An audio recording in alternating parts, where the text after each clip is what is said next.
आज पवित्र गुरु पूर्णिमा विष्णु अवतार व्यासदेव जन्मदिन। सारा देश पालुछि एही पर्व। एही पर्व गुरु मानंकु समर्पित। एही अवसर रे लोक माने ज्ञान और आशीर्वाद रे निज जीवन को मार्गदर्शन करुथबा गुरु मानंकु स्मरण करिथांती। गुरुंक स्थान उच्चरे। प्राचीन भारत रे गुरु माने महाज्ञानी थिले। पुराण मानंकरे गुरुंक स्थान उच्चरे थिबार प्रमाण मिले। पिलामाने गुरुगृह रे रही शिक्षा ग्रहण करुथिले। सेही समय सेमानंकु सकल प्रकारर शिक्षा, शास्त्र शिक्षा, युद्ध विद्या आदि समस्त दरकारी शिक्षा दिया जाउथला।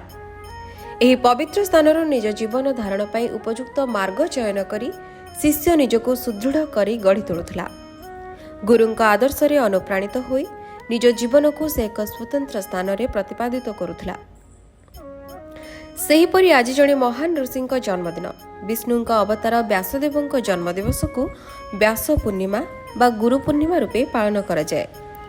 ऋषि पराशरंक औरसरे मत्स्यगंधांक गर्भरु आषाढ़ पूर्णिमा दिन महर्षि व्यासदेव गंगा नदी गर्भस्थ कृष्ण द्वीपरे जन्मग्रहण करथिले।